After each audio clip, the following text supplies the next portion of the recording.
Good evening, everybody. A very warm welcome to all of you on behalf of Azim Premji University. We are delighted to present today's program in our series of public lectures here in Bangalore. Public lectures are one of the ways by which the Azim Premji Foundation promotes its vision of a just, equitable, humane, and sustainable society. I know many of you regularly attend our public lectures, and you come here because you are invested in the education and development of the country, and because you are well-wishers of the university. So thank you all. A brief introduction to the speaker. Dr. Hindol Sengupta's CV was part of the invitation, so I'll just pick a couple of highlights. Hindol, if I may call you so, is a much decorated historian and author with 12 acclaimed books.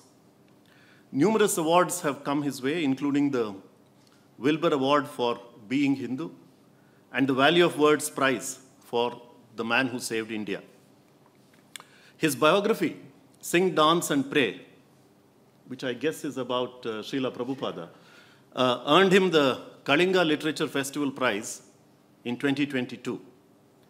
Shortlisted for the Hayek Prize for Recasting India, Dr. Sengupta's contributions extend beyond writing.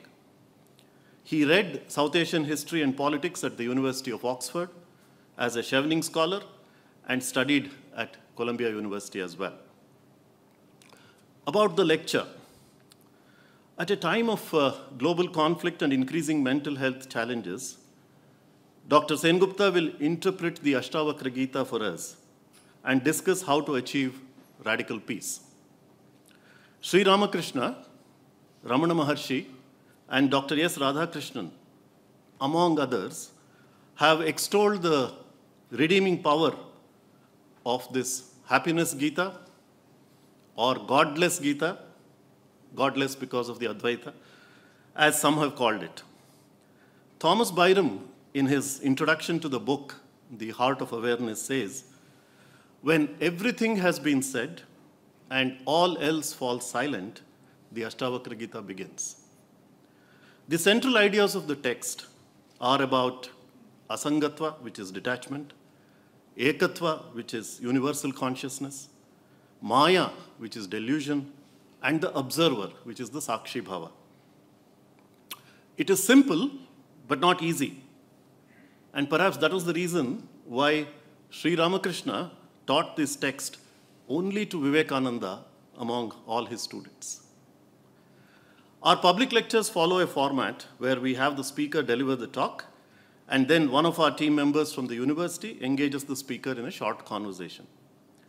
So this time I asked around, and I checked with our people in history, in philosophy, and in literature, and asked if any of them would be the interlocutor. And of course, they asked me, what is the topic? And I said, the Ashtavakra Gita. The moment I said Ashtavakra Gita, either they were traveling or they were looking for the nearest exit. So my colleagues have volunteered me, and I have mustered the courage to be here without the slightest training in philosophy. So please be kind to me, Hindol. A bit about the program for this evening. Soon after this introduction, Hindol will deliver his talk for about 50 minutes or thereabouts. I will then be in conversation with him for about 20 minutes. At the end, we expect to have around 15 minutes for audience questions. Please join me in welcoming Dr. Hindol Sengupta.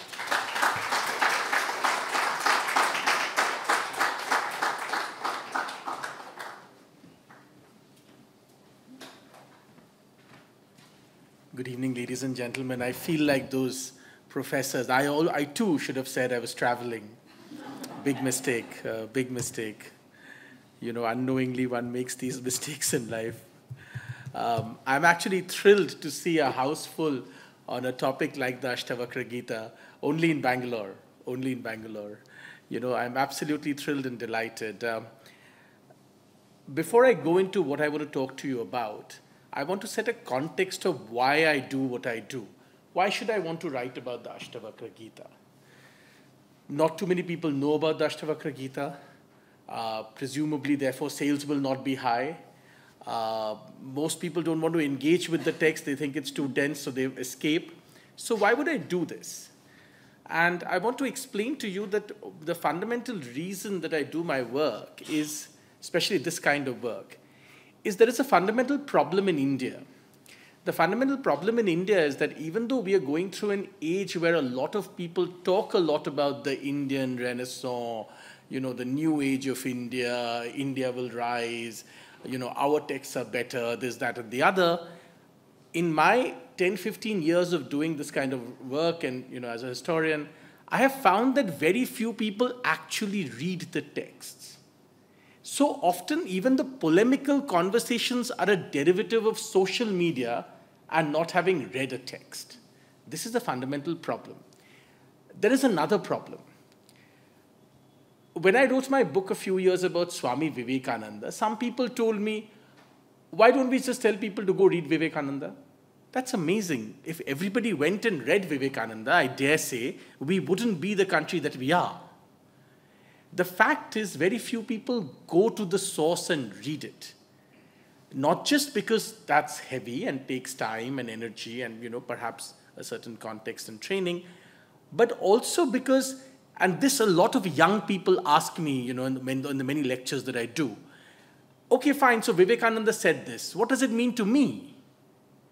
I think we in India, no matter which religion and which religious text or philosophical text you're talking about, we have done an inadequate amount of work in answering this question. What does this mean to me? I remember one student of mine, I was giving a lecture on Swami Vivekananda, and I spoke about, what Vivekananda said and so on and so forth. And this young student came up to me and said, all that's very well, but remember, I still have very little money. I have my finals to prepare for. I have this problem at home. All kinds of things. I don't want to go into the details, but he had many problems. And he said, what does it mean to me? The question is, what does it mean to me? What does it do for my life? Because if it doesn't do anything for my life, it's all very well that Shankara said this and Madhava said this and Ramanuja said this and Vivekananda said this. It doesn't do anything for my life. I still have to, as my very kind professor who was part of the invitation to get me here was saying, I still have to go out and drive to Shahjahanpur.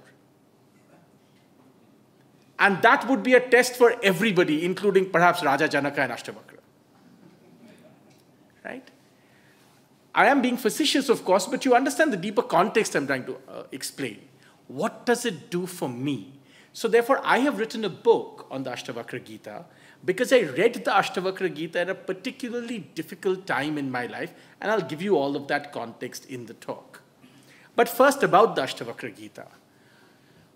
One of the monks who I'd been talking to for a long time once told me that if the Bhagavad Gita is a beautiful story, it has a context, there is a war, there are warriors, there are armies facing each other, there's a battlefield, there is Lord Krishna himself, as the charioteer, the eternal charioteer, so to speak. There's Arjun, the greatest warrior ever born, so on and so forth. And then there is the Bhagavad Gita. The Ashtavakra Gita is not like a story, it's like a hammer. It hits you straight on the head. Because the Ashtavakra Gita, in fact, and this is, very interesting, you can sum up the Ashtavakra Gita in one sentence. The wise king Janak asks the sage Ashtavakra, how should I be happy? Ashtavakra said, why? Forget the universe and be happy. That's all very well. But it's easier said, you will understand, than done. So over 20 chapters broadly and around 285 shlokas, Janaka and Ashtavakra get into a conversation on what it means to be happy. Here, the word happy, remember, is in a sense not just happiness as we understand it, but it talks about freedom, being free from everything. It is that ultimate bliss that comes from being utterly free, free of the universe, free of your anxieties, free of your doubts, free of your senses, all your desires, free of everything. What happens when you're free of everything, including of your own body and most importantly, your mind. Right? I wanted to write about the Ashtavakra Gita because the Ashtavakra Gita begins with the following shlokas. And let me read it to you. The big Ashtavakra Gita has no story. It doesn't begin by saying Janaka was here, Ashtavakra was here, they had a meal, they came together, they had a chat, nothing. It begins by saying, Janaka asked, how does one acquire jnana? How does one obtain mukti? How does one obtain vairagya? O Lord, please tell me this. Ashtavakra replied, O son, if you desire mukti, cast aside material objects as if they are poison, like nectar, practice forgiveness, uprightness, compassion, contentment, and truth. You are not earth, water, fire, wind, or space.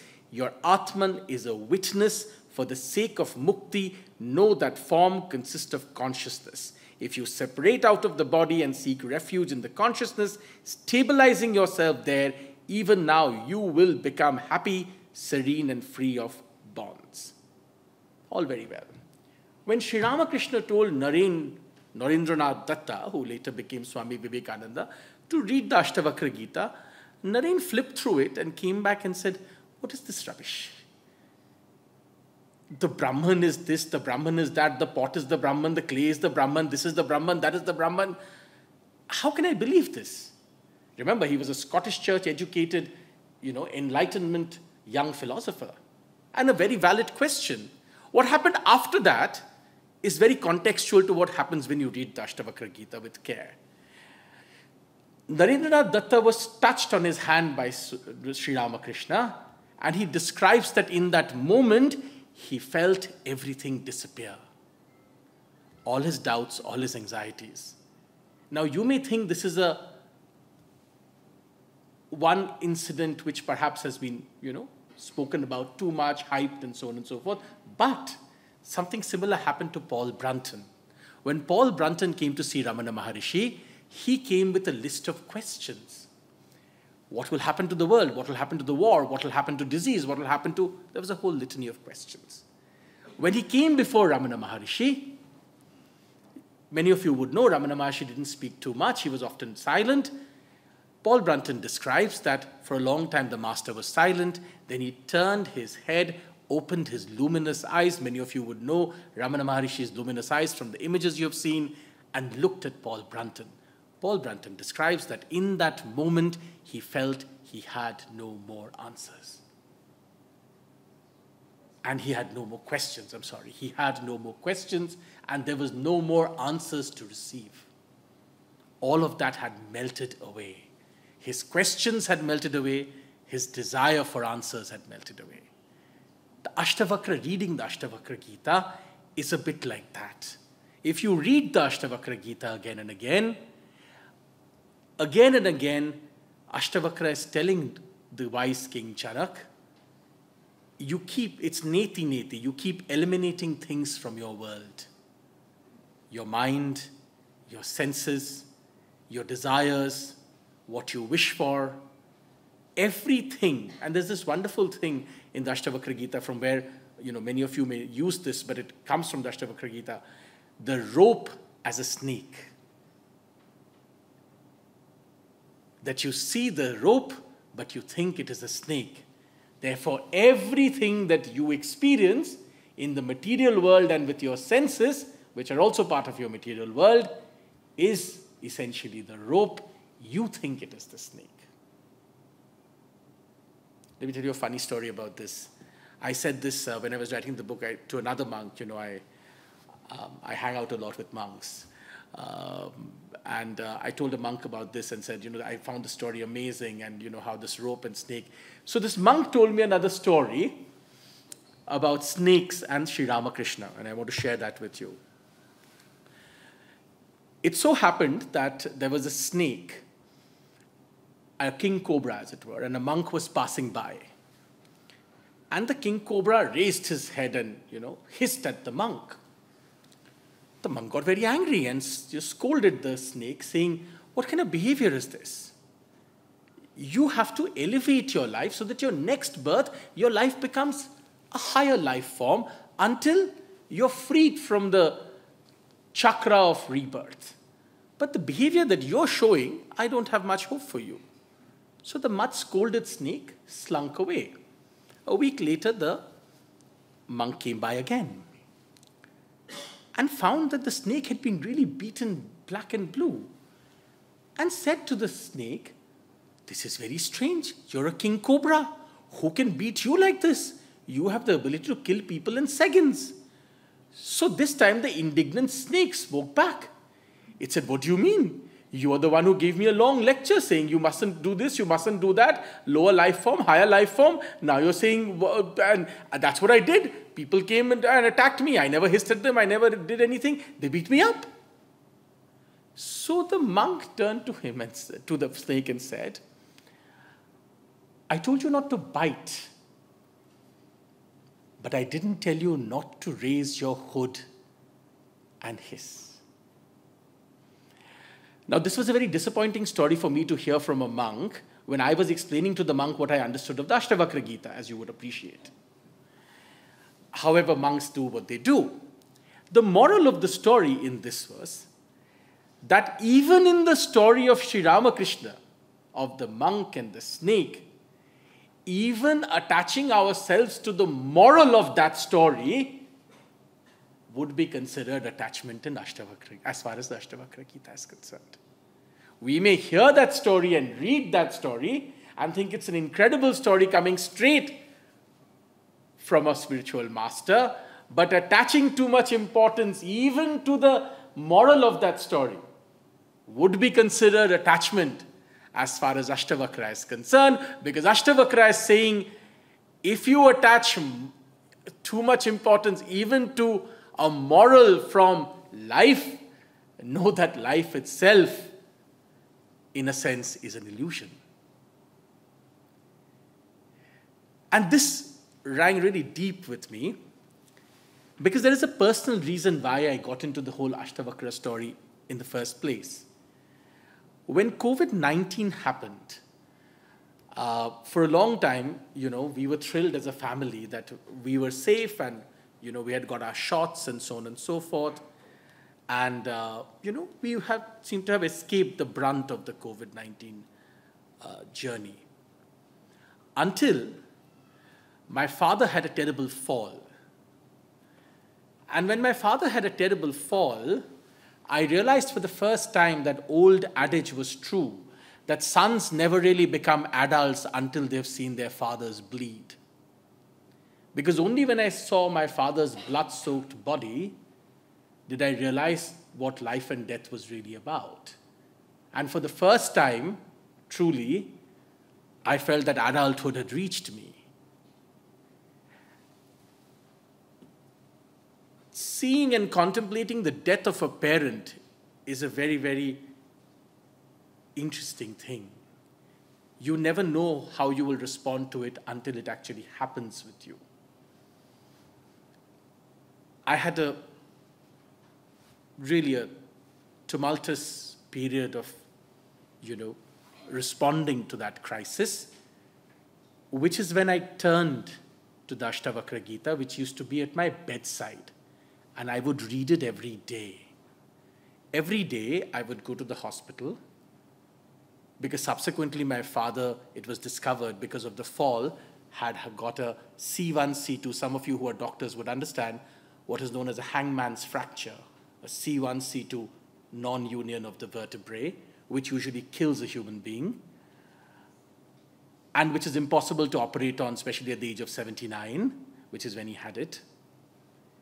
And subsequently, because that loose bone presses on the artery, he got something called a pontine infract, which is a stroke in the pontine part of the brain. The pontine part of the brain controls all your movements, including your breathing. So usually, a pontine infract immediately kills a person. So the doctor in one of Delhi's big hospitals gave him 10 days. And at a time like this, I found myself going back again and again to the Ashtavakra Gita. I found myself going again and again to the Ashtavakra Gita, because if there is one thing the Ashtavakra Gita explains with the greatest lucidity, it is the futility of all attachment. But the truth is, ladies and gentlemen, we are as human beings nothing if not our attachments. We are attached, and that is our human life. And it is very easy, and I write in my book, it's very easy to realize that the world is an illusion, realize that your mind is an illusion. All of this happens between King Janaka and Ashtavakra. By the way, many of you may think that this is a conversation between, a master and a pupil, so to speak. It's actually not really structured like that. Because remember, King Janak himself is also really, really wise, and many would argue he himself is an enlightened master. So in a sense, if not exactly comparable, this is a conversation happening between two masters. And really, there were days when I would go to my father's ICU and stand outside because, brain injuries, they don't let you in. I would see him, and I would come back and hear Ashtavakra and read Ashtavakra and Janak very, in a very pat way agreeing that yes, everything is an illusion. And on some days it annoyed me. In some days, I actually told some of, friends of mine that this is one of the problems of, reading philosophy or reading spiritual texts, because they seem to suggest to us what we cannot apply in our lives, what we find very difficult to apply in our lives. But as I read the Ashtavakra Gita again and again, some things began to trickle in. And I want to read a little bit from my book, with your permission, to explain to you what really happens. This is from the very last chapter of the book. By the way, in my book, I talk about a whole range of things and how they interact with the lessons of the Ashtavakra Gita, and not just about the Gita.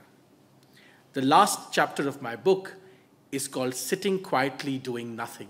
Some of you would recognize this is a line from Basho, the great poet. It was Sri Ramakrishna who told the story of a father and his two children to Ishwar Chandra Vidyasagar. A man who had two sons, the father sent him to a preceptor to learn the knowledge of Brahman. After a few years, they returned from their preceptor's house and bowed low before their father. Wanting to measure the depth of their knowledge of the Brahman, he first questioned the older of the two boys. "My child," he said, "you have studied all the scriptures. Now tell me, what is the nature of the Brahman?" The boy began to explain Brahman by reciting various texts of the Vedas. The father did not say anything. But the boy remained silent and stood with his eyes cast down. No word escaped his lips. This is the second child. The father was pleased and said to him, "My child, you have understood a little of the Brahman. What it is cannot be expressed in words." Through this period of bruising grief that seemed to never leave my side, it often seemed appropriate to me that I was turning again and again to the Ashtavakra Gita, which said, "Oh, the knower of the truth is never miserable in this world, for the whole universe is filled by himself alone." The name of this, the final chapter of the book, is taken from a haiku by Matsuo Basho, the most revered of Japanese Zen masters. The full poem reads, "Sitting quietly doing nothing, spring comes and the grass grows by itself." If this still sounds like a choice, let me tell you a story. In the middle of spasms of wounded sadness that I felt, sadness that could only end in death, I sought the help of a spiritual master.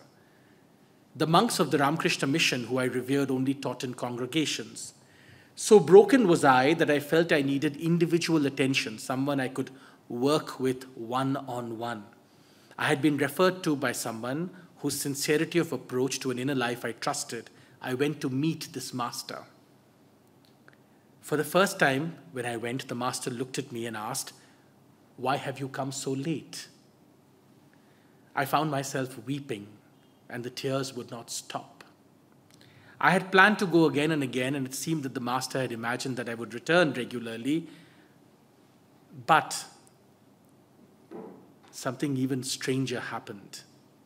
I received a phone call from the spiritual master saying I did not need to come again. This was not the moment. This was not the time. And she said to me, no work has yet started on you, and this is not the time. I had imagined that finally, perhaps finally, I would find solace in her, but it was not to be. The Ashtavakra teacher, the Ashtavakra Gita teaches that the ideal person is ever content, unbothered by acceptance or rejection. Possessing nothing, it says, he roams around as he wills. He is without the opposite pair of sentiments. His doubts has been dispelled. A learned person finds delight only in non-attachment to all sentiments.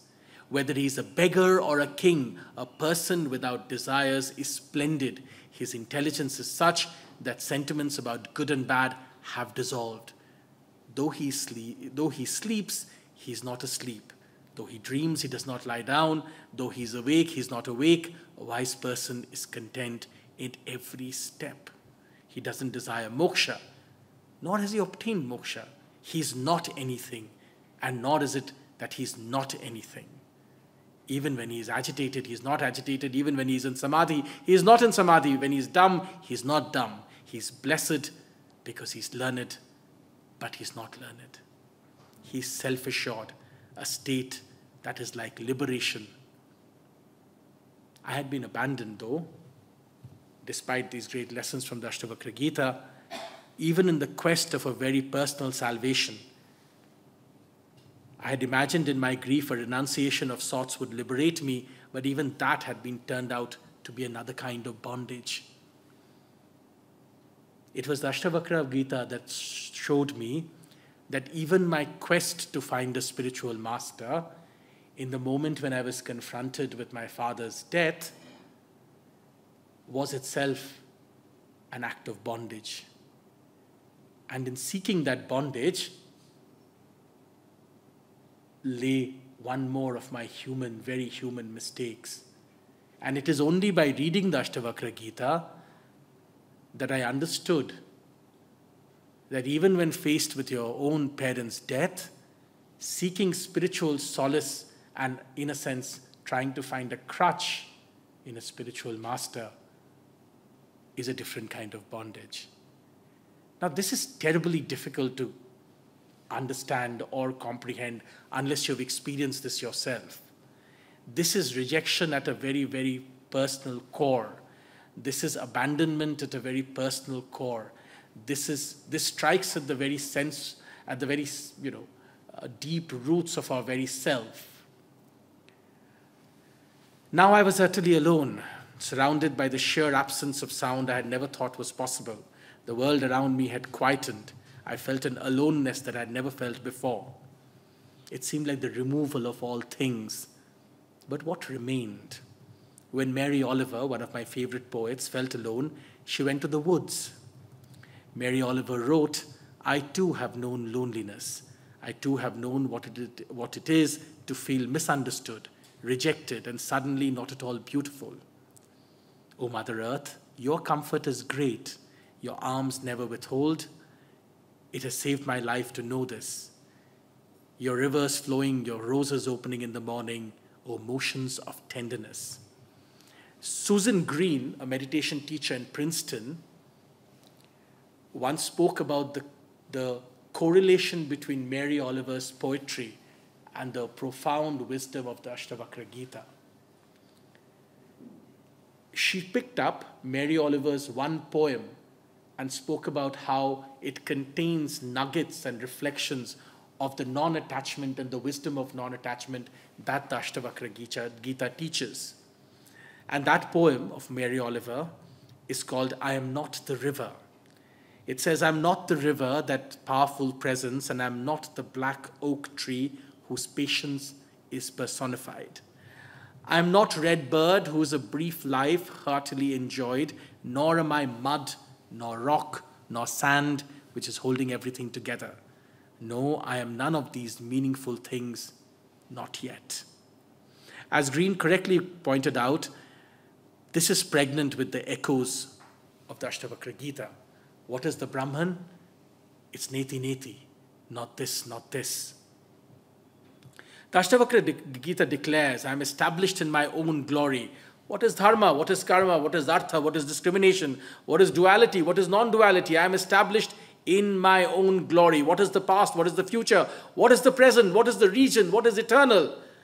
I am established in my own glory. What is the Atman? What is not the Atman? What is auspicious? What is not auspicious? What is reflection? What is not reflection? I am established in my own glory. What is dreaming? What is awake? What is turiya? I am established in my own glory. What is gross? What is subtle? What is inside? What is outside? What is death? What is life? Where are the worlds? What is samadhi? I am established in my own glory. Basho had sought this sort of solitude too, and found it finally at home, like Mary Oliver, in the woods. And when I read all of these things, I recalled this incredible story of the Buddha, which I want to share with you. After the Buddha attained enlightenment under that tree, he was walking out of the forest. And the Buddha was asked by the people who met him, what are you? One person asked him, are you a beast? He said, no. Somebody else asked him, are you an animal? He said, no. Somebody else asked him, are you a man? He said, no. Somebody else asked him, are you God? He said, no. Finally, when he was exiting the forest, somebody asked him, so what are you? And the Buddha said, I am awake.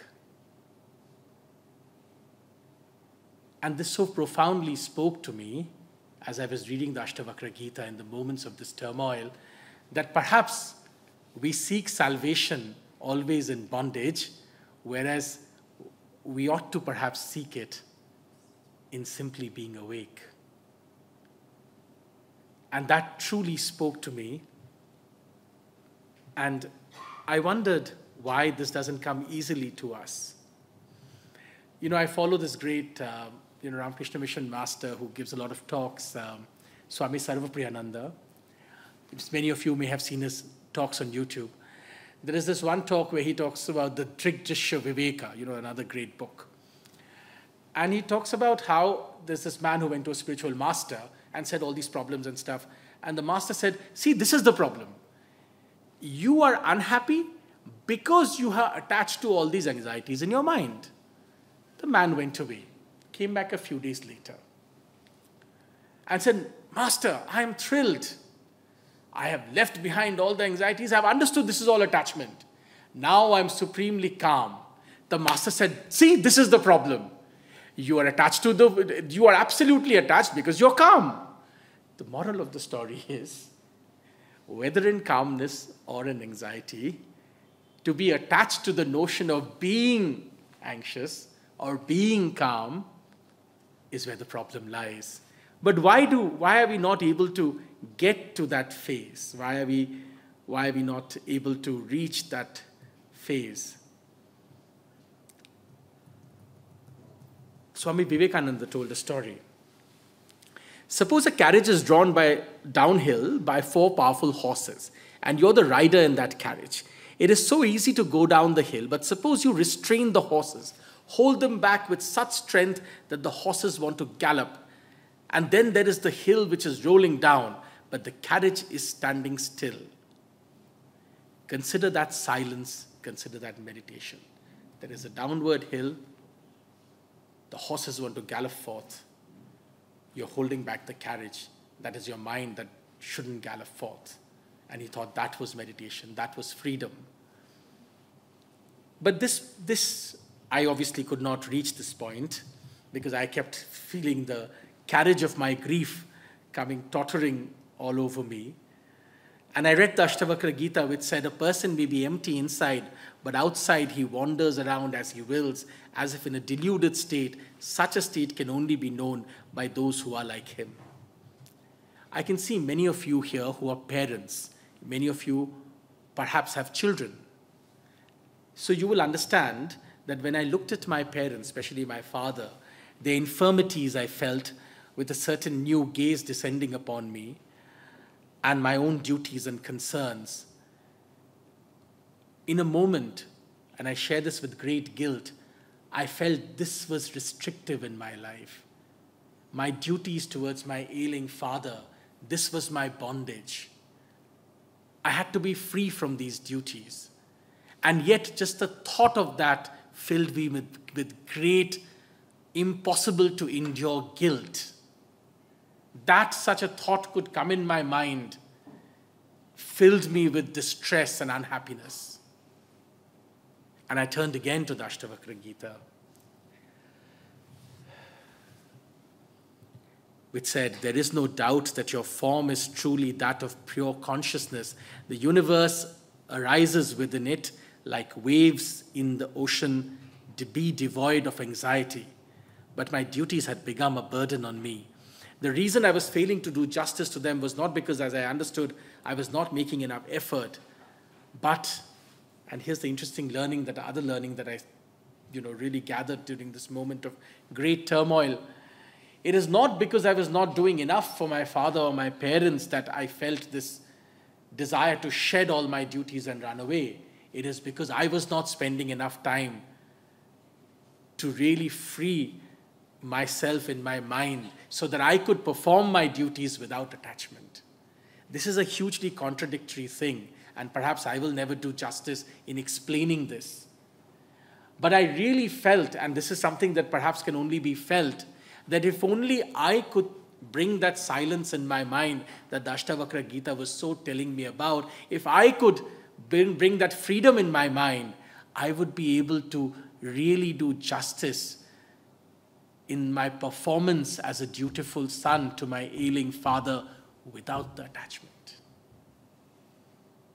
The attachment made me resentful because it made me think of what is going to happen if he dies.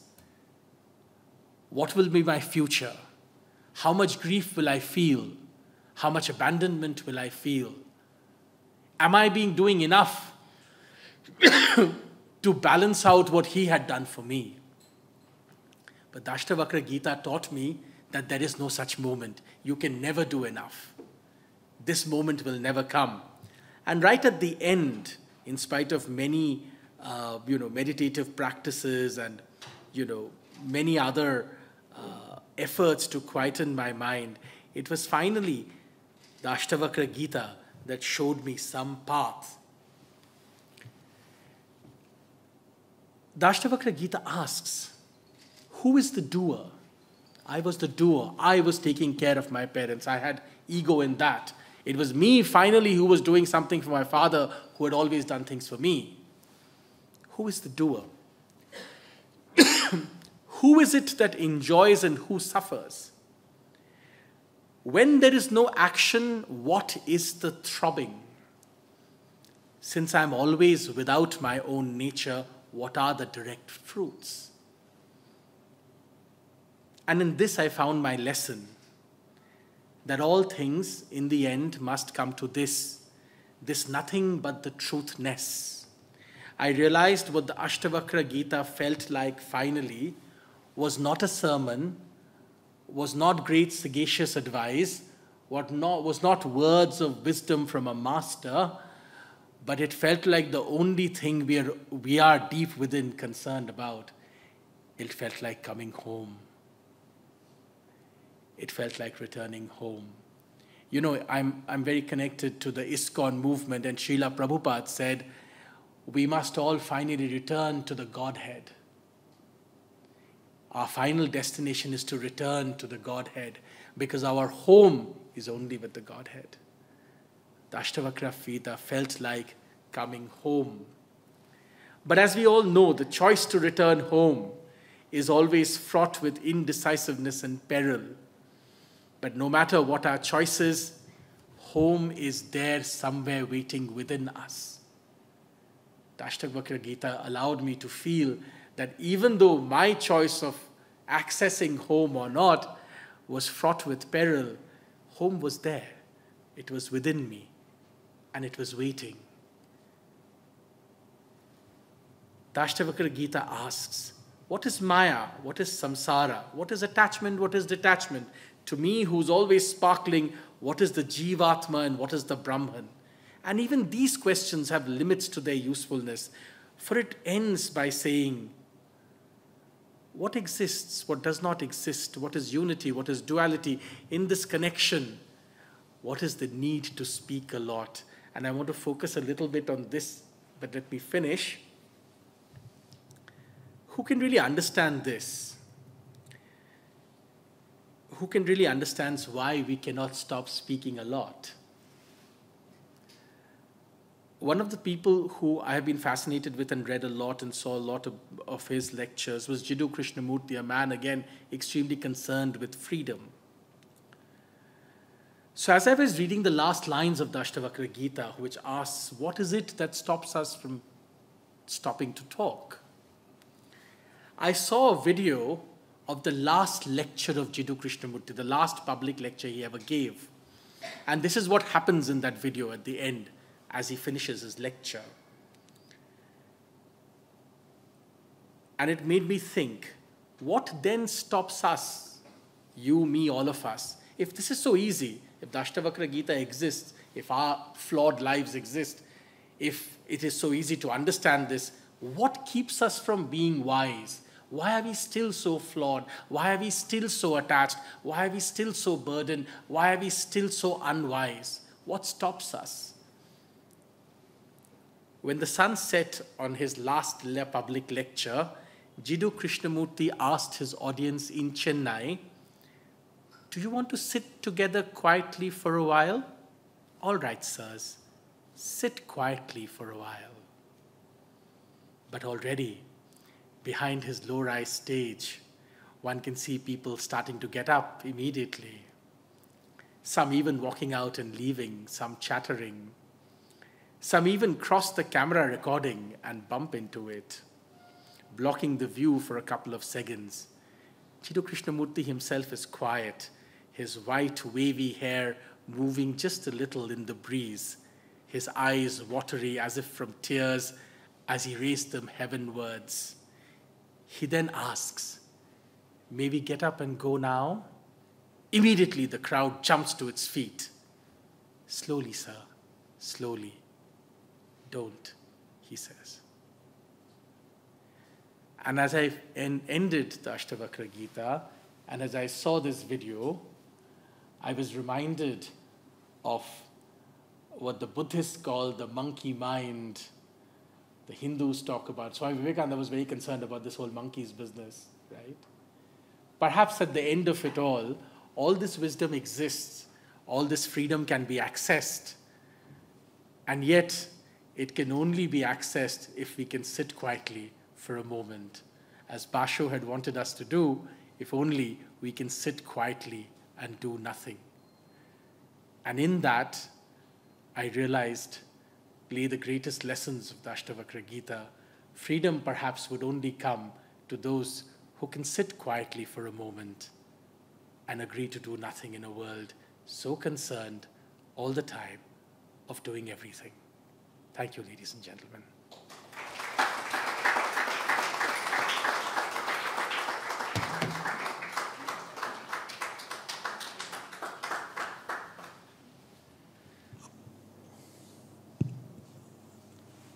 I have a cheat sheet with me. Yes, so do I.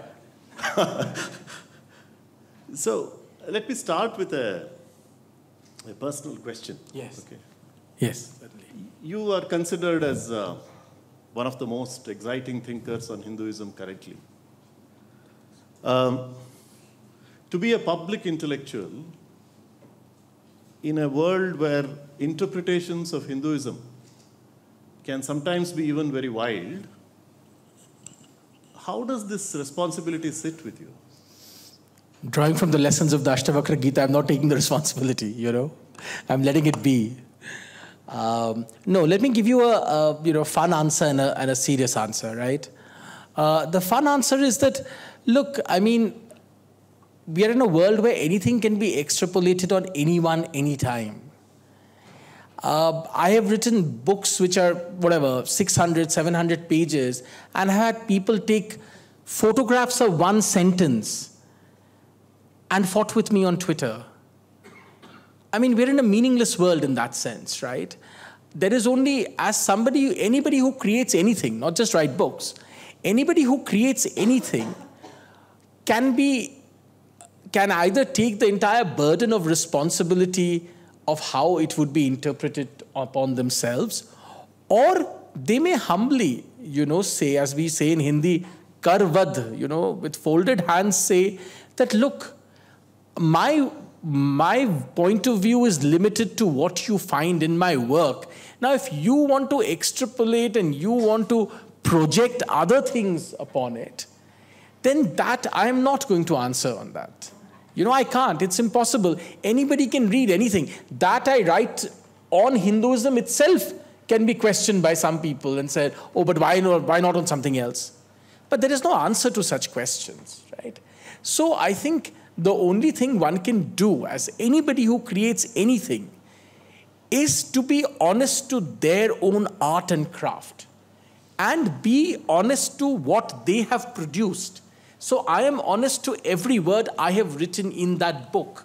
But it is not my job to try and explain to every individual what they project on my work and what they read as interpretation of my work, whether that's true or false. I think that's too much of a burden to carry. However, having said that, I do admit that we bear a certain responsibility. And that responsibility comes from, again, to go back to what I have put on that page. I am responsible, and you can hold me responsible for every word that I have put on that page, including anything I may have said today or in any of my other lectures. Anything I have put on that page or I have said, I am responsible for. But I will not take responsibility for a lot of projections that happen these days. So that's my sort of, answer. Gets us started well. See, there are many Gitas. The Bhagavad Gita, the Ashtavakra Gita, and the Avadhuta Gita are some of them, right? Yeah. There's a Devi Gita and the whatever. Devi. Right. Now, the Bhagavad Gita has become the most popular, if I may say so, right? The Ashtavakra is relatively less known. Yes. Is this because the Ashtavakra Gita is rooted only in Advaita, the non-dual philosophy? Yes. Which is just one of the many schools of thought in the country. Right? I mean, even in the south, if we take the Acharya Trayas, Shankara wrote the Bhashya for Bhagavad Gita, Madhvacharya wrote it, and then Ramanujacharya also wrote it, right? So all the three Acharyas have written the Bhashyas for Bhagavad Gita. Yes. But the Ashtavakra Gita is an Advaitic philosophy, right? Yeah. So, in one sense, does the Ashtavakra Gita's appeal get narrowed because it's concerned with only one school of philosophy? Well, look, I mean, many would argue even the Bhagavad Gita is, essentially concerned with one school. Many would disagree also. Now, that's a debate. Why is the Ashtavakra Gita not better known? Why are there not more commentaries on it? It's a difficult question to answer, to be honest. And I would not pretend that I have an absolute answer to this, barring the fact that at least in more contemporary times, there have been people who have written commentaries. There's Nitya Sarupananda ji's commentary, for instance, and translation. There is, of course, the Osho lectures. Many people may have listened to them. I also feel that the Ashtavakra Gita is so distilled in a sense and so stark that perhaps that, in a sense, is an impediment to deep or elaborate commentary. Because I think the overall sense of the Ashtavakra Gita, even when you're reading it as a reader, you feel, and I felt, and I think everybody who reads it will feel, it's a text that is telling you this is the final word. And there's anything you say beyond this, is just, you're just doing something that's not necessary, right? Therefore, to write a traditional commentary, And, I grasped with that. Therefore, the question is, why would I write a book on the Ashtavakra Gita? Well, therefore, as I mentioned in my talk, I think it's far more interesting to try and understand what and how they speak to us in our lives, right? Rather than traditional, all the commentaries that you mentioned, they are traditional commentaries. It's a bit like the Bhagavad Gita, of course, the most famous commentary in a sense in contemporary times of the Bhagavad Gita is the one written by Srila Prabhupada. Many people may have read it, called the Bhagavad Gita as it is, right? Now there you'll realize, if you've read it, what Srila Prabhupada does is, he takes every shlok, he translates it, and then gives an elaborate purport. He uses the word purport. Right? He gives into detail, what he feels it really means, right? The Ashtavakra Gita in that sense is such a text that it is so distilled and refined that it's almost difficult to explain beyond that what it means, because it's telling you in absolutely crystal clear, distinct words without ambiguity what it means, right? Like, for example, let me give you an example about the Bhagavad Gita, for instance. The Vaishnavas would say the Bhagavad Gita is about Krishna. When Krishna says I, it means Krishna.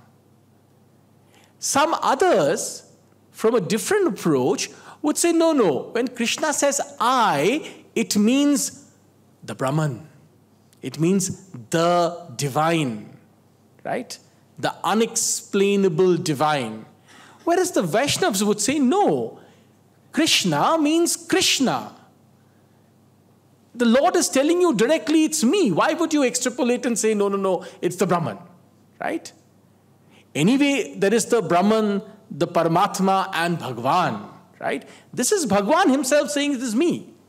So therefore, there could be perspectives to it, and therefore, the need for deeper commentary, different people will interpret and so on and so forth. The Ashtavakra Gita is absolutely direct. It is just saying, you forget about all these things, you will get happiness. End of story. Right?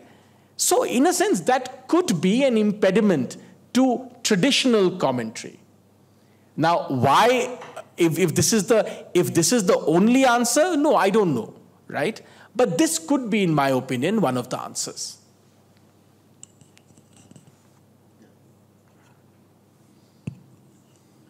Thanks, Hindol. Sorry, I keep looking at my phone because I had some notes. The fun thing is that now the phone, I can barely read them, but it's fun. So, there are 4 Mahavakyas in the Upanishads, yes. Right? The first is Prajnanam Brahma, which is consciousness is Brahman. Yes.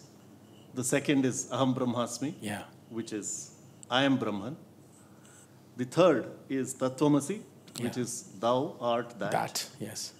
And the last one is I am Atma Brahma. Yes. Right, which is this self is Brahman. These are there could be more, but these are the 4 which are considered as the 4 Mahavakyas of the Upanishads. Right. Now, the Ashtavakra seems to have a particular emphasis on Tattvamasi. Yes. Right. So, why is that so? And can you also say, does the Ashtavakra Gita go a little beyond the Mahavakyas? So this is a very interesting question, because I actually asked a similar question, not exactly this question, to again a monk But before I go into that story, let me tell you a fun story about the 4 Mahavakyas. And how these things happen in such fun ways in one's life. I once met this lady a few years ago, and there seemed to be a possibility that we would date, until the lady told me one day that she wanted to get Aham Brahmasmi tattooed on her wrist. And we got into a long, protracted argument that whether tattooing Aham Brahmasmi on one's bodily self would mean that one has understood Aham Brahmasmi or not understood Aham Brahmasmi. Allow me to say that conversation became so protracted that our engagement sort of disengaged, as it were. Right? So this kind of fun things also happen in life. I don't think we finally came to a conclusion whether tattooing Aham Brahmasmi on the skin means you understood it or you didn't understood it. So anyway, being that as it may.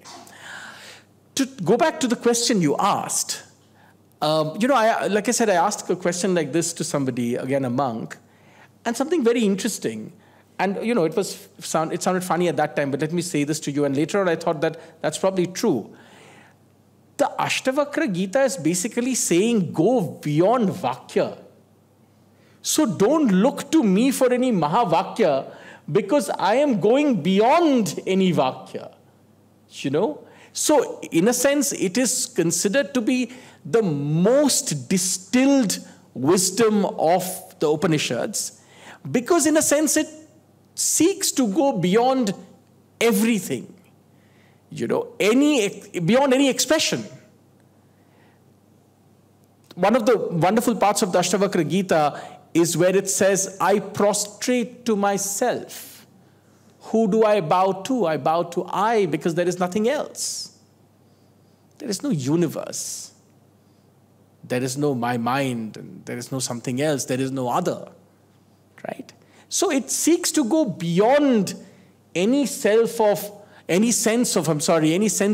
distinction. Because, in order to even formulate a formulation, you need distance. Because at the end of the day, somebody formulates, somebody absorbs, right? And this was the monk's answer also. If you think of any formulation, any great Mahavakya or anything that you may have heard, a scriptural text, whatever, a great profound saying, there is a creator and a observer or absorber, right? Somebody who has created that, somebody who's absorbing that. But what if there is no such thing? And that is the deeper question I think the Ashtavakra Gita is prodding us, in a sense, to ask. So in one of the interpretations I heard that, like in an audience like this, there are many bodies, there are many minds, yes, but there is only one consciousness. Yes. And this consciousness is also very interesting, right? I mean, the Ashtavakra Gita in many cases says, what is consciousness? There's nothing.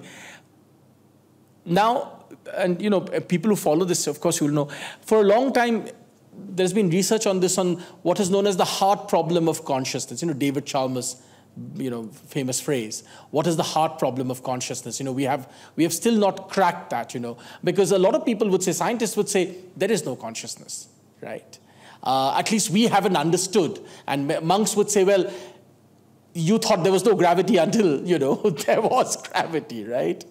So, but there is a lot of very deep research happening in, connecting string theory and lots of other things to try and understand what is this heart problem of consciousness? What exactly is it, right? And I humbly would say that my answer to a question like this on consciousness, not that you've asked me the question, but a broader question of consciousness is, we don't know. And we should, at the very least, people who engage with such questions, whether from a, textual side or from a scientific experiment side, should possess the humility to say we don't know, at the very least. Right. Now, the Indian philosophical texts, yes, okay, it said you have to understand and engage with it at three kinds of levels. Yes. The first level is the Shravana, which is the listening. Yes. Right? Which means some of the texts like, the Puranas and some of these, which are slightly easier, you can listen and absorb. Yes. Then there is the next level, which is the Manana. Yes. Which is, you have to understand, you have to reason, and you have to engage with it in that form. Examples of this is, let's say, the Bhagavad Gita. Yes. But then there's the third level, which is called the Nididhyasana. Yes. Which is truly, you have to absorb it only through meditation. Yeah. And the Ashtavakra Gita sits at that level. Yeah. Right? Now, for ordinary people like us, getting to that Nididhyasana level is very tough. Right? Now, if you take Shankara, this is my please. projection. I mean, it's not... no, please.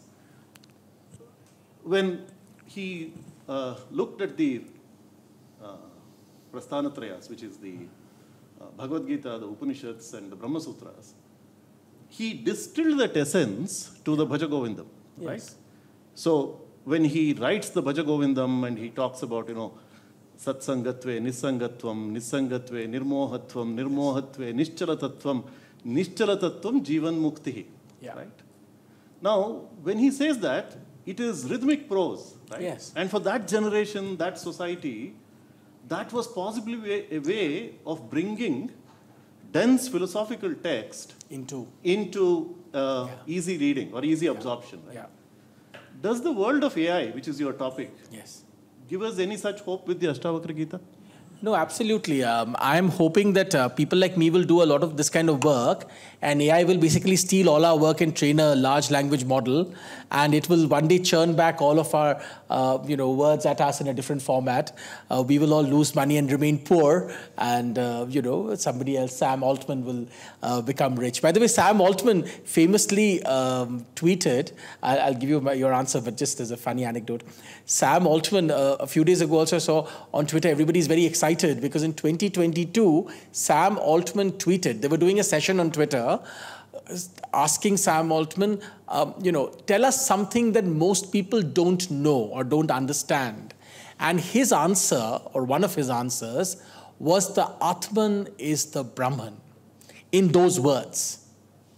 So, there's hope for us yet, and there's hope for AI yet, but look, very humbly, let me just say that I actually feel a lot more engagement with these texts must happen, which brings them to our day-to-day lives. I think that's very, very important.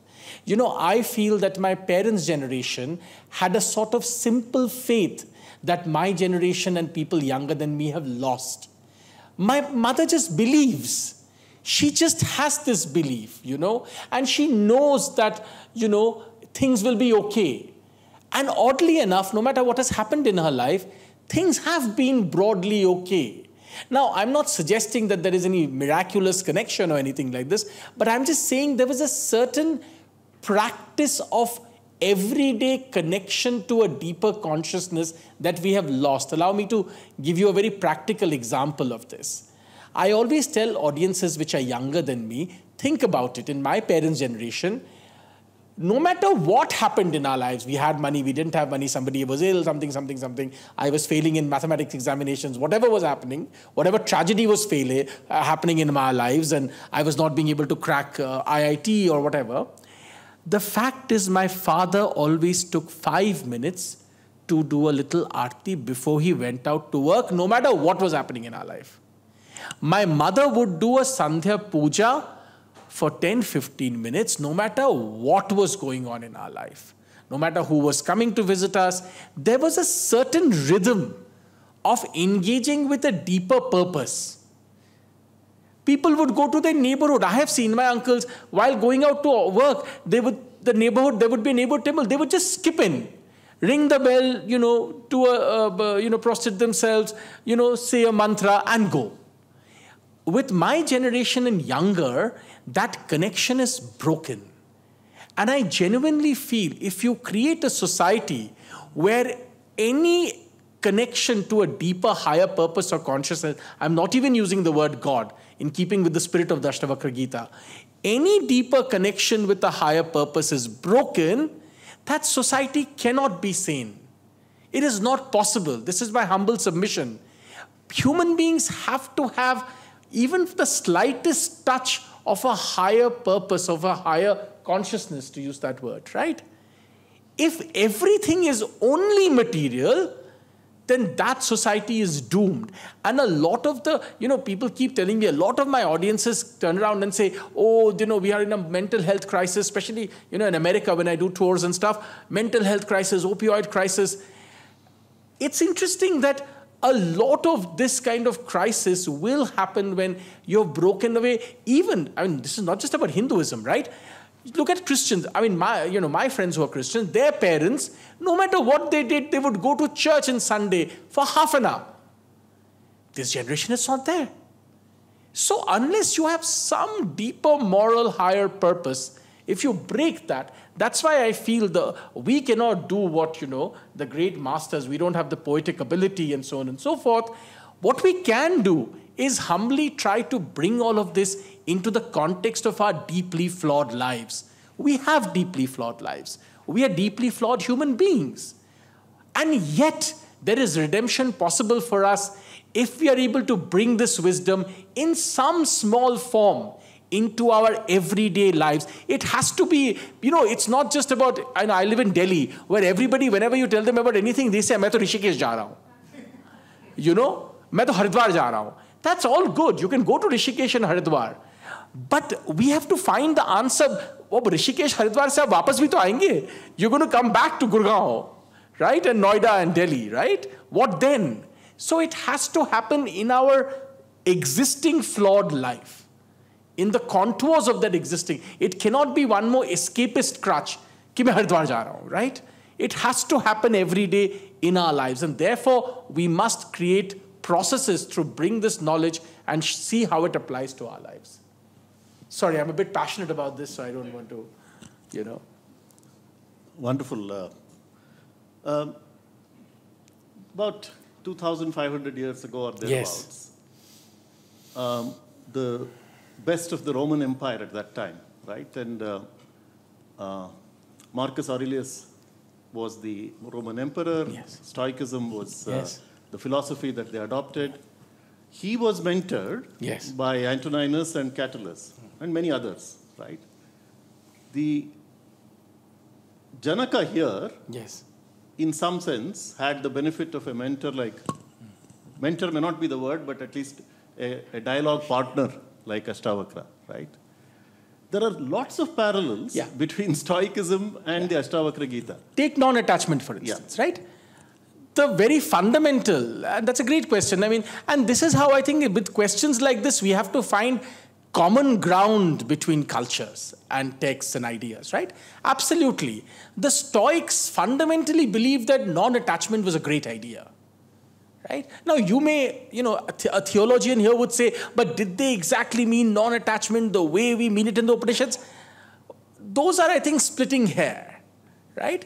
We must admit at least that they had a very great reverence for the idea of non-attachment, quite like a text like the Ashtavakra Gita has.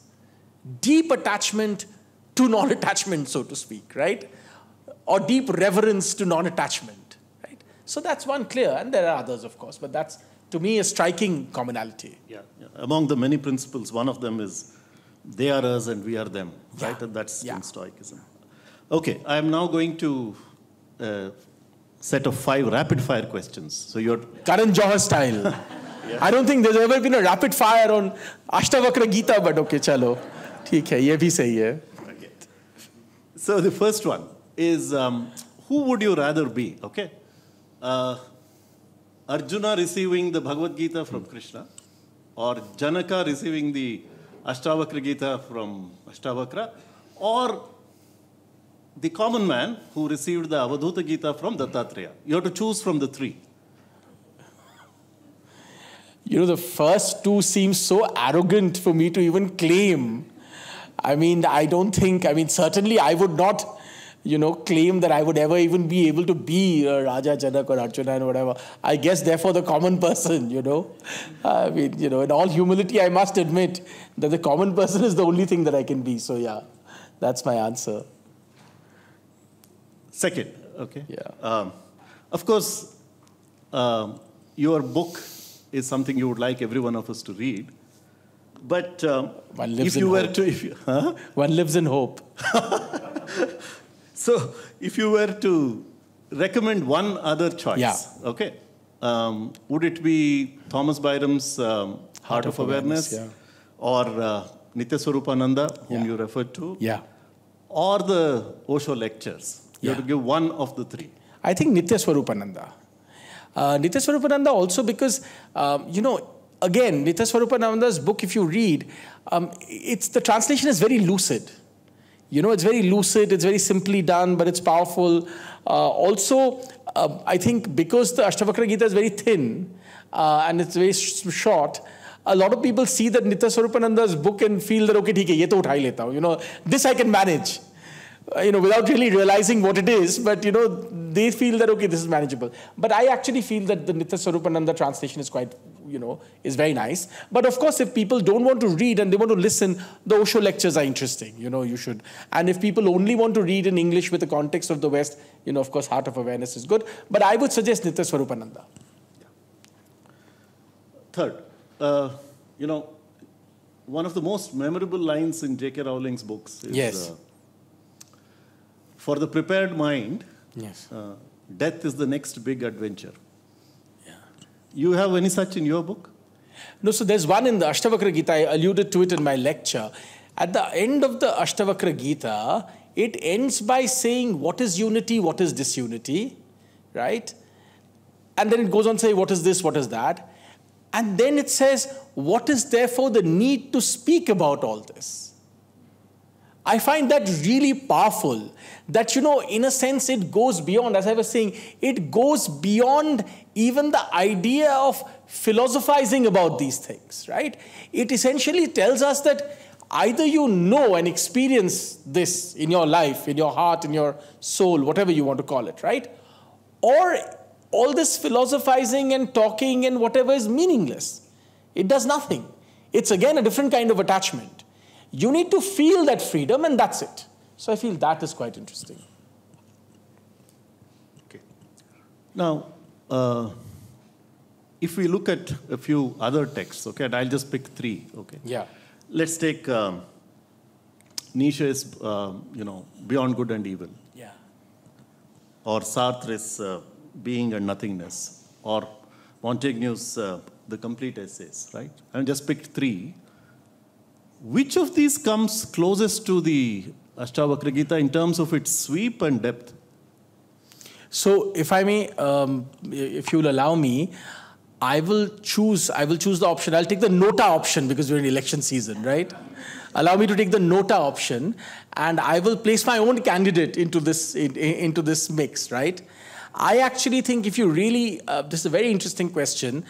To me, one of the most, profound pieces of spiritual text or scriptural text, which speaks profoundly to the Ashtavakra Gita, if many of you may have read the Heart Sutra in Buddhism, right? Gate, gate, param gate, bodhi swaha, right? That, if you drill down into that last bit of the Heart Sutra, what is it saying? It is saying gone, gone, gone beyond, right? Gate, gate, right? Gone beyond to the other shore, right? And here is awakening. Here is enlightenment, right? So you travel, travel and go to the, there's this beautiful Mexican poet who I really love, right? Who wrote famously, path maker, there is no path. You make the path by walking. By walking, you make the path. It's a bit like that, right? And this last bit of the Heart Sutra has always really spoken to me, and I think it has profound reflections of the Ashtavakra Gita. Of course, the Buddhism, somebody, again, a theologian would now say, well, the Buddhists don't believe in the Atman and this, that, and the other. Absolutely, sure. But it's just this idea that it's, gone, everything is gone, everything is gone. And on the other shore, when you leave behind everything else, what awaits is awakening. I find that incredibly powerful, and I think, the Ashtavakra Gita speaks very powerfully to it. So the Nota wins. Well, the audience is to say that. So my last question before I go to the... Please.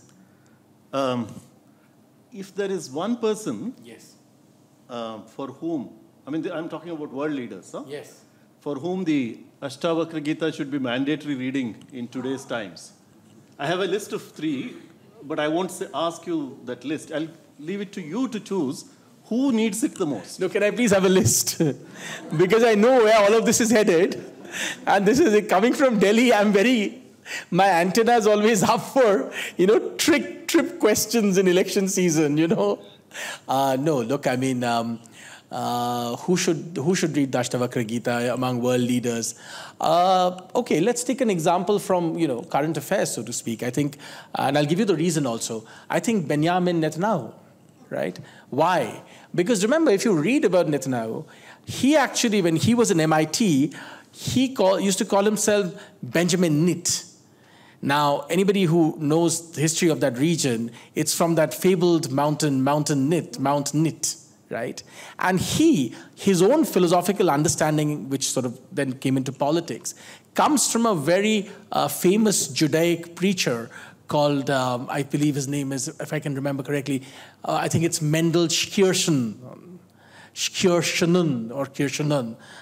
My pronunciation might be wrong, but this is an epic Judaic religious figure who influenced many politicians, and most profoundly Benjamin Netanyahu, right? So clearly he's a man who has all these spiritual influences that have impacted his life and have had a profound influence on him. So I think he, therefore, as somebody who was already engaged with spiritual literature before, would be a good person to read it. Now, please don't ask me, what would that do and what would happen if he reads it. I don't want to get into that. But I think that would be a good answer. Thanks, Hindol. We will turn it over to questions. BIC has a directive for me, which is whoever is asking the question needs to come to the mic because it's being recorded. So please come to the mic. That's number one. Number two, keep it to a question. Please introduce your name and then keep it to a question. And number three is the question is for Hindol, not for me. Okay, I'm Premji. I'd like to, if I may, in the spirit of discussion, take slight issue with the framing of your talk. Okay. Because it's presented as a text of great wisdom. Yes. And you seek to reveal hints of that wisdom, hoping that we will engage with it. Yes. And that understand some of that wisdom. Yes. But perhaps it's not understanding so much that wisdom actually gets accessed through practice, through what the Hindu tradition calls sadhana, whose rigor and repetitiveness breeds a discernment that opens you up to revelation. And you allude to it in the end when you talk about sitting quiet and doing nothing, but it's not just doing that, it's sitting quiet, doing nothing with rigor and repetitiveness and the building discernment of the kind that Patanjali talks about in the Ashtanga Yoga. So shouldn't that part receive equal emphasis? No, absolutely. So look, practice, of course, is an important part, but I would like to humbly put to you that in the Ashtavakra Gita itself, one must ask this question, because it's about this particular text. What importance does this text give to any notion of the word action? Because after all, practice, by its very notion, implies action of some kind. It might be action doing nothing, as I mentioned, or meditating, as you said, all of which is valid and absolutely true. But we must ask, in the context of this particular text, how much weightage, and I'm using the word weightage very loosely, does the word action really have? And I would argue humbly that if any reading of the Ashtavakra Gita would make us at the very least question the relevance of action, right? Because the nudging of the Ashtavakra Gita, in a sense, is sort of awareness. I mentioned Swami Sarvapriyananda. He sometimes says that what happens when you find the sort of the enlightenment moment, right? It's like the Zen master said, before enlightenment, cut wood and wipe the floor. After enlightenment, cut wood and nothing really changes, right? So he says it's a bit like a switch going off on your head, right? Now you are absolutely right in asking the question and arguing that, well, that switch can only go off in your head if you have a long practice and so on and so forth, which is absolutely valid. But as far as this text is concerned, I think we should reflect a little bit on how valid any notion of action is to bring upon this text. That's my small sort of intervention.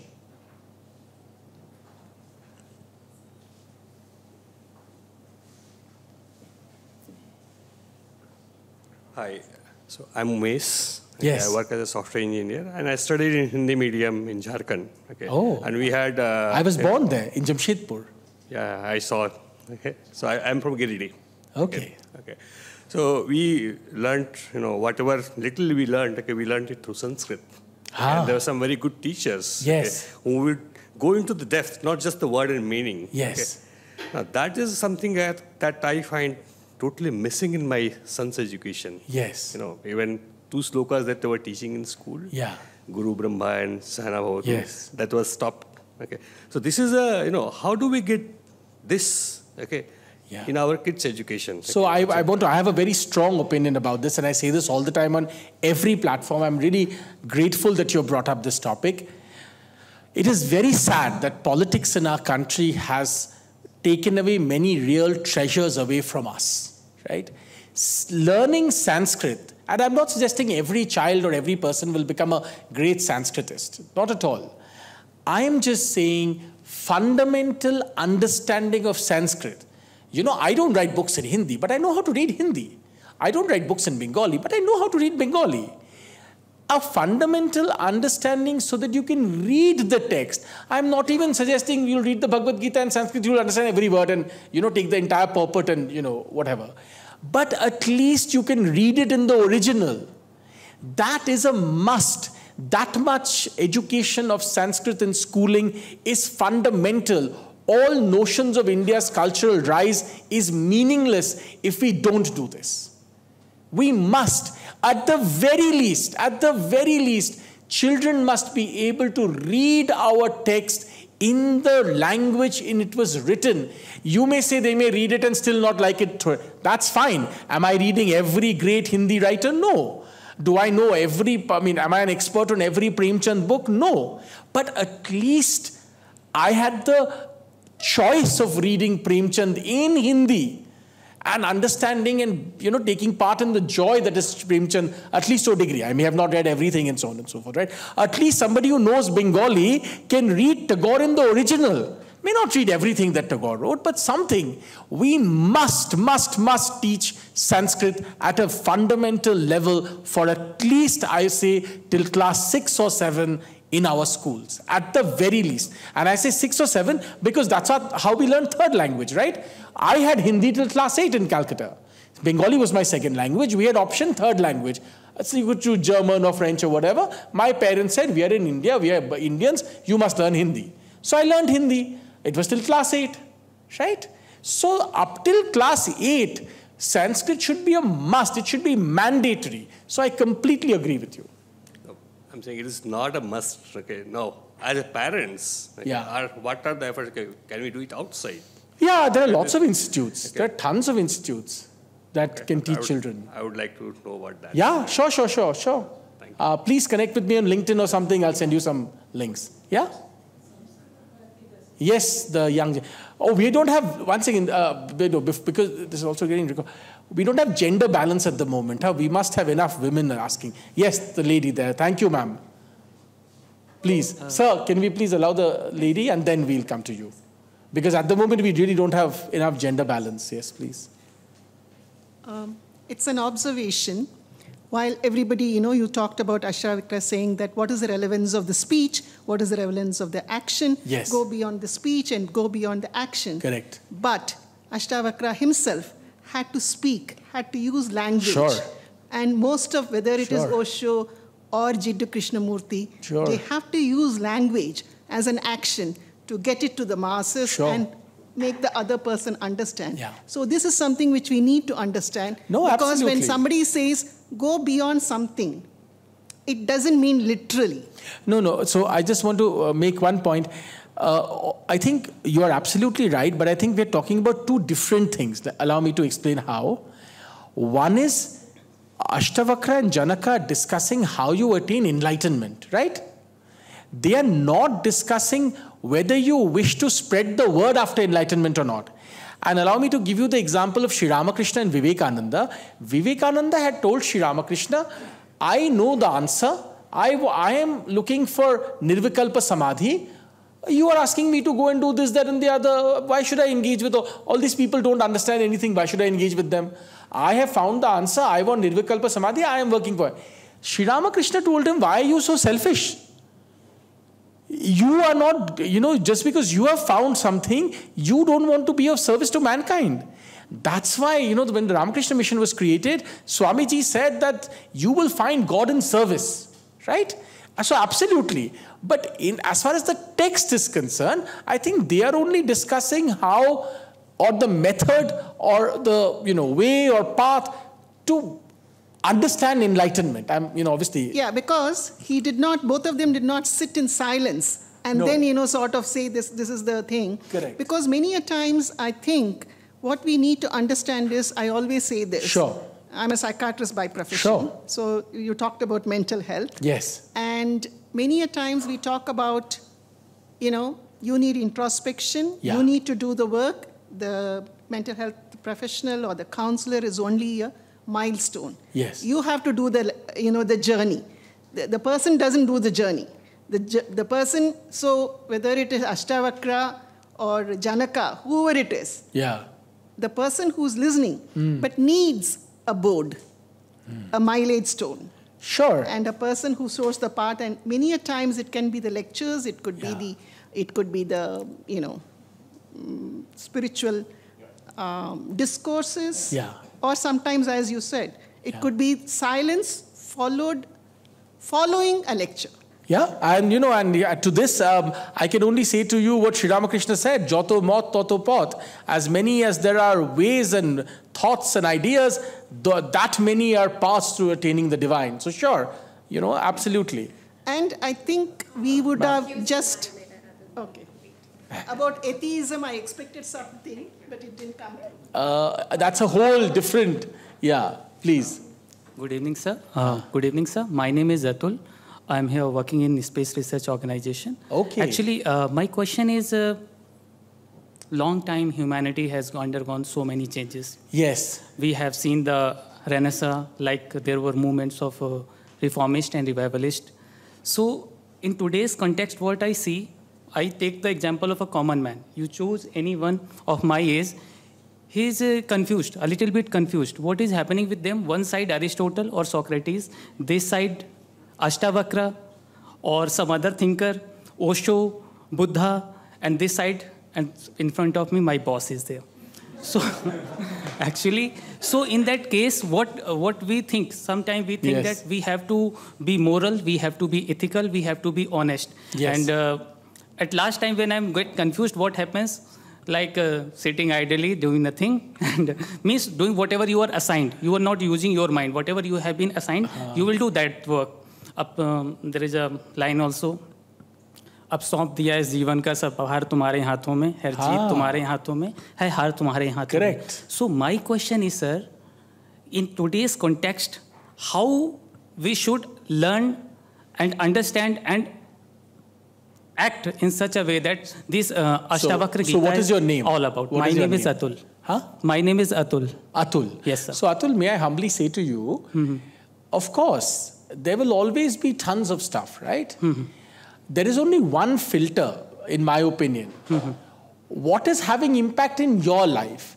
It's like many people, young people like yourself ask me, so should I listen to Sadhguru or Shri Shri or Ramakrishna Mission or ISKCON?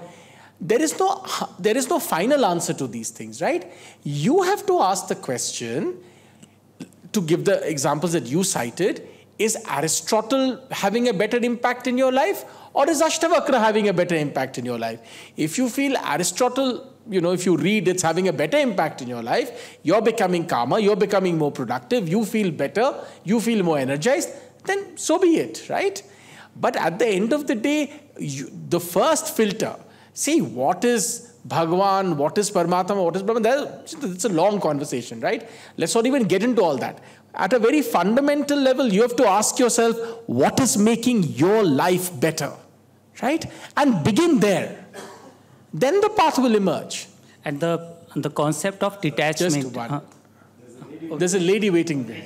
Yes, ma'am. Yes, go ahead. Yes. Hello, yes, sir. ma'am. I'm Kirti. So my question is, you said that to understand anything in spirituality, you have to, like, the mind has to be rested. The monkeying of the mind has to stop. Yes. But the ironical part is most of the time we turn to spirituality in times of suffering, a lot of times. Correct. And in times of suffering, it's all a muddy water. Then how do we expect to, like, the questions that are arising and the answers that are coming, how correct are they? Because they're coming out of the monkey mind only. Yeah, absolutely. And there's a very simple answer to this. One turns to any succor during anxiety in order to quieten this, right? Now, let me give you an example. I used to listen to, if you are familiar with Ramana Maharishi's Arunachala Ashram, there is a Shiva chant of that. It's on their website.